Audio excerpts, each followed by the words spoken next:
Good morning student. Swami Vivekananda Vidya Niketan Mahavir Nagar third Kota class 8 का English grammar का topic adjective हम पढ़ रहे थे बच्चों।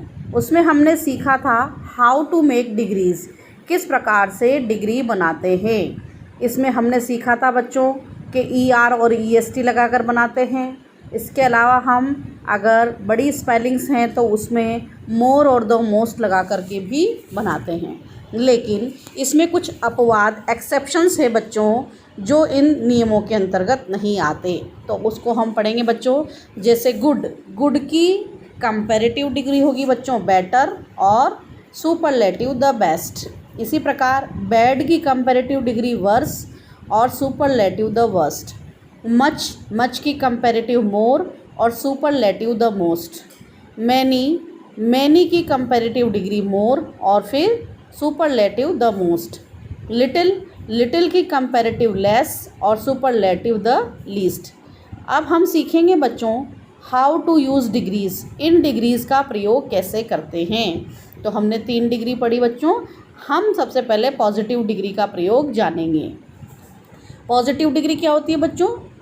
Sita is a beautiful girl. Sita क्या है? गर्ल है। गर्ल क्या है बच्चों? नाउन। लेकिन सीता कैसी है? गर्ल की विशेषता कौन सा शब्द बता रहा है? ब्यूटीफुल। तो ये ब्यूटीफुल शब्द बच्चों क्या है? डिग्री। और कौन सी डिग्री? विशेषता बता रहा है positive degree. The Ganga is a Holi river. Ganga एक पवित्र नदी है। तो रिवर शब्द क्या है? रिवर नाउन है और उस नाउन जो है वो कैसा है? होली, पवित्र। तो होली शब्द क्या है बच्चों? एडजेक्टिव। तो आइए बच्चों इन एडजेक्टिव्स का पॉजिटिव डिग्री में कैसे प्रयोग करते हैं हम जानेंगे। जैसे बच्चों 2 व्यक्तियों के एक ही बराबर गुण में तुलना को व्यक्त किया जाता है, तो 2 वाक्यों को जोड़कर जब हम एक बनाते हैं तो उसमें एज का प्रयोग करते हैं बच्चों और एज के बीच में उस एडजेक्टिव को लिखते हैं। कैसे लिखते हैं बच्चों आप देखें, वाक्य के माध्यम से हम समझेंगे। जैसे रामू वॉज 30 ईयर्स ओल्ड, मतलब रामू की उम्र 30 साल थी। शामू वॉज 30 ईयर्स ओल्ड, और शामू की उम्र भी कितनी थी? 30 साल थी। दोनों की उम्र समान है, तो यहाँ पर एडजेक्टिव क्या है बच्चों? ओल्ड। अब हम इन दोनों को मिलाएंगे तो दोनों में चीज़ में क्या है? दोनों 30 साल के हैं तो 30 ईयर्स कट जाएगा, इसको रिपीट नहीं करना है। और एडजेक्टिव क्या है हमारा? ओल्ड। इस ओल्ड को किसके बीच में लगाना है बच्चों? एज के बीच में। एज का मतलब होता है उतना जितना। तो दोनों वाक्यों को मिलाकर क्या बन गया बच्चों?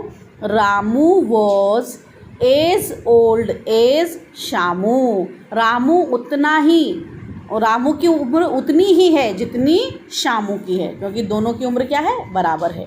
ये था कब? जब दोनों में समानता थी, दोनों की क्वालिटी समान थी। लेकिन अगर क्वालिटी अलग हो जाए तो क्या करोगे बच्चों? The Himalaya is 8000 feet high और the Aravalli is 5000 feet high. Himalaya की जो लंबाई है वो 8000 फीट है और जो अरावली की लंबाई है वो 5000 फीट है। तो इसमें ज़्यादा लंबा कौन? हिमालय। तो यहाँ पर दोनों में समान नहीं है, तो इसमें क्या करते हैं? पॉजिटिव डिग्री में बदल तो सकते हैं हम, लेकिन जो कमज़ोर चीज़ है, जो कम ऊंचा है, उसको आगे लिखेंगे और इस सेंटेंस में नॉट का प्रयोग करेंगे। जैसे कि यहाँ किया गया है बच्चों, द अरावली इज़ नॉट, फिर हमारा जो हाई शब्द है एडजेक्टिव है उसको एज के बीच में रखा, as high as the Himalaya. तो इसका मतलब क्या हुआ? अरावली की ऊंचाई उतनी नहीं है जितनी कि हिमालय की। इसका मतलब क्या हुआ? हिमालय की ऊंचाई ज़्यादा है। तो बच्चों समझ में आ गई बात। पॉजिटिव होने पर आप कोई सा भी नाउन आगे रख दीजिए, एज लगा करके एडजेक्टिव बीच में डाल दीजिए। लेकिन दोनों में असमान पक्ष आ जाए तो आपको जो असमान पक्ष का कमज़ोर पक्ष है उसको आगे लिखना है और जो शक्तिशाली पक्ष है उसको पीछे लिखना है, और आगे के सेंटेंस में नॉट लगाकर एज के बीच में एडजेक्टिव को डाल करके वाक्य बनाना है बच्चों। Thank you.